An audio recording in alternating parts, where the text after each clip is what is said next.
Մեծարգո վարչապետ, կառավարության հարգելի անդամներ, հարցս ուղղում է արտաքին գործերի նախարար Արարատ Միրզոյանին։ Պարոն նախարար, Մերձավոր Արևելքում ստեղծված իրավիճակի հետևանքով տեղյակ ենք, որ չեղարկվել են մի շարք չվերթներ Իրանից, Իսրայելից, Արաբական Միացյալ Էմիրություններից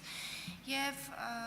ինչպես հայտնի է, ձեր ունեցած հեռախոսազրույցի ընթացքում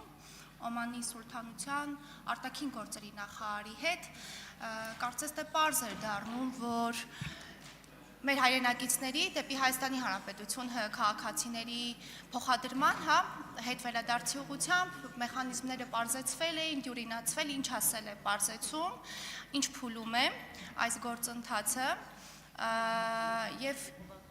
ինչ ստատիստիկա ունենք այս պահին մեր հայրենակիցների հետ վերադարձի ուղղությամբ, ինչ քայլեր են ձեռնարկվել, շնորհակալ եմ։ Հարցին կպատասխանի արտաքին գործերի նախարար Արարատ Միրզոյանը։ Համեցեք, պարոն Միրզոյան, խնդրեմ։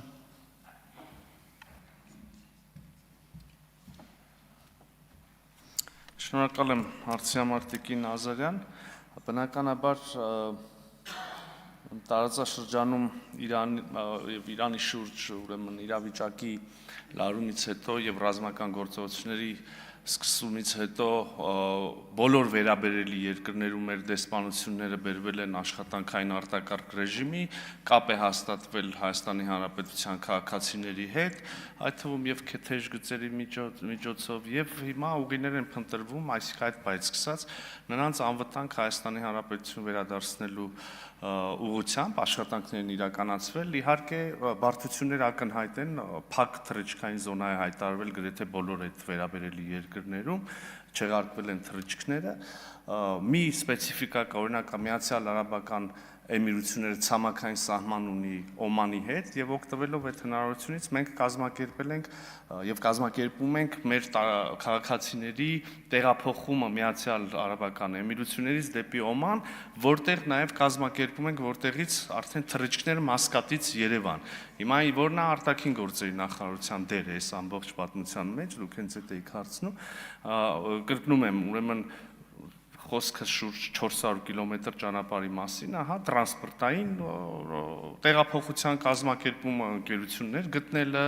վճարելը նաև Հայաստանի Հանրապետության կառավարությունն է հոգում այդ տեղափոխությունը, նրանց անվտանգ անցումը Միացյալ Արաբական Էմիրություններից դեպի Օմանի Սուլթանություն, նրանց հասցնելը մինչև օդանավակայան, ձևակերպումների կազմակերպում, իհարկե նաև թռիչքների թույլտվությունների ստացումը արտաքին գործերի նախարարության կողմից են կազմակերպել որոշ դեպքերում ավիաընկերությունների հետ բանակցելով եւ այլն, եւ հետո արդեն քաղաքացիները կարող են այդպես վերադառնալ, արդեն 3 եւ այսօր տեղի ունեցած թռիչքներով 110 Հայաստանի Հանրապետության քաղաքացի է վերադարձել, վաղնել է դրված թռիչք, հաջորդ օրն էլ, դրա հաջորդ օրն էլ, իհարկե նաև մեծ հավանականությամբ կարող են թռիչքները վերագործարկվել նաև Դուբայից եւ Աբու Դաբիից, բայց իհարկե այսքանով ամբողջը չի սահմանափակվում, սպეციფիկաներ կան, այսինքն մենք կապի մեջ ենք մշտապես մեր բոլոր գրեթե քաղաքացիների հետ, նայեք, Օմանում ունենք 2 քաղաքացի, որոնք ցանկություն չունեն վերադառնալու։ Հիմա, չգիտեմ, նաև հեռավոր արևելքից 2 քաղաքացի եկել են Օման եւ այնտեղից արդեն տեղափոխվել են Հայաստանի Հանրապետություն։ Իսրայելում ունենք 15 քաղաքացի, որոնցից 5-ի հետ մշտական կապի մեջ ենք, ուզում են վերադառնալ, Քուվեյթում ունենք 17 քաղաքացի, նրանց հետ կապի մեջ ենք, ուզում են վերադառնալ, առայժմ հնարավոր իրատեսական ուղիներ չկան, բայց բոլորը անվտանգ են, բոլորը նորմալ են, Դոհայում ունենք քաղաքացիներ, առայժմ վերադառնալու հնարավորություն չկա, բայց բոլորը ապահովված են հյուրանոցներով, սնունդով, Դոհայում մնացած քաղաքացիներից 2-ը դեղորայքի կարիք են ունեցել, դեսպանության ուրեմն միջոցներով այդ դեղորայքը հասցվել է, ավելորդ ասել, որ նույն Օմանում, նույն բոլոր տեղերում ամբողջ արվել է նաև դեսպանությունների միջոցով, Լիբանանում կրկին ուրեմն բարի համույթ կար, որը արդեն վերադարձավ վայրէջք կատարեց Երևան, էլի Լիբանանում Հայաստանի Հանրապետության դեսպանության ջանքերով եւ ուղեկցությամբ հասցվել խումբը օդանավակայան, Վիետնամում ունենք քաղաքացի մեկ, որը ունի Բահրեյնում մշտական կացության իրավունք, որը ցանկություն չունի ընդհանրապես վերադառնալու, միևնույն ժամանակ ունենք 17, եթե չեմ սխալվում, քաղաքացիներից բաղկացած խումբ, որը Հնդկաստանում ունենք 117 քաղաքացիներ, որոնք այնտեղ են տուրիստական նպատակներով եւ Sevan Startup ուրեմն սամիթի ծրագրի շրջանակներում ուղիներ ենք փնտրում նրանց վերադարձնելու։ Շրի Լանկայում ունենք քաղաքացի, այսինքն բոլոր տեղերում նախ կապ ունենք եւ երկրորդ փորձում ենք հաճախ ստացվում է, մյուս տեղերում ուղղակի անհնարավոր, որտեղ թռիչքներ փակ զոնա է եւ այլն։ Արձագանք։ Շնորհակալություն, պարոն Միրզոյան, ձեր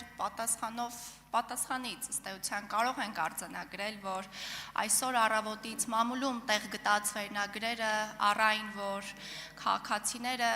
վճարելով մինչև ընդհուպ $1400 գումար ծախսելով պիտի հասնեն Երևան կամ հասել են Երևան, կարող ենք արձանագրել, որ իրականության հետ կարծես թե աղերս չունեն, որովհետև ինչպես հասկացանք, կառավարությունը հոգում է այս ծախսերը, ընդ որում նաև սնունդի եւ հյուրանոցի համար հոգում է։ Ես այդպիսի բան չասեցի Տիկին Ազարյան, ես ասեցի կառավարությունը փորձում է նրանց տեղափոխել Մասկատի այսինքն Օմանի օդանավակայան, կոնկրետ Միացյալ Արաբական Էմիրություններից կառավարությունը հոգում է այդտեղ տեղափոխման ծախսը։ Դժգոհություններ կան այս իմաստով, այս մասին։ Դժգոհություններ միշտ կարող են լինել, նայեք, բայց ես բացատրեմ ձեզ իրավիճակը։ Կառավարությունը մարդկանց տալիս ավտոբուս, վճարում է ավտոբուսի համար եւ ավտոբուսով հասցնում է Դուբայից օրինակ Մասկատ օդանավակայան, որտեղ կառավարությունը նաև ստացել է թռիչքի թույլտվություն։ Մնացածը մասնավոր ավիաընկերության հարց է։ Հիմա նայեք, ասում եք գները բան են եղել,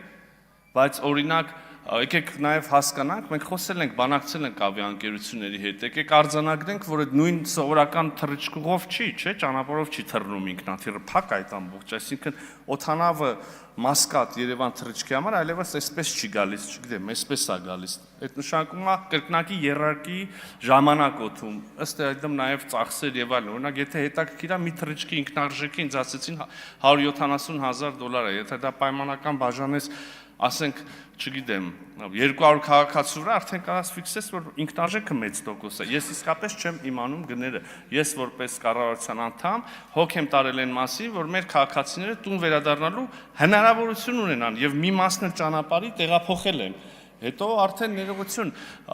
եկեք նաև արձանագրենք, որ խոսքը այն քաղաքացիների մասին է, որոնք մեծ հավանականությամբ գնացել են այդտեղ, ասենք, զբոսաշրջային նպատակներով, հա։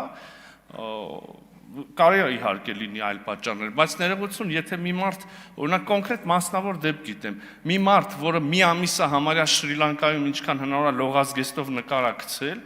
նշանակում է վճարունակ է, չէ՞, տոմս կարա առնի եւ բան անի։ Ինչի մասին է խոսքը։ Մի քիչ արդար չի նաև պահանջը կառավարության նկատմամբ նաև այդ տոմսը առնել, նաև այն կլինեն այլ խմբեր, այլ խավեր, կմտածենք եւ կդիտարկենք բնականաբար նաև ֆինանսական այդ բեռը մեր վրա վերցնելու հարցը։ Այսինքն շատ սպეციფიկ է, եթե դուք նկատեցիք, ես քաղաքացի, երկիր համարյա գիտեմ, որտեղ ով որ քաղաքացին դեղորայքի խնդիր ունի, թե ուզում է վերադառնա, կացության խնդիր ունի եւ այլն։ Շնորհակալ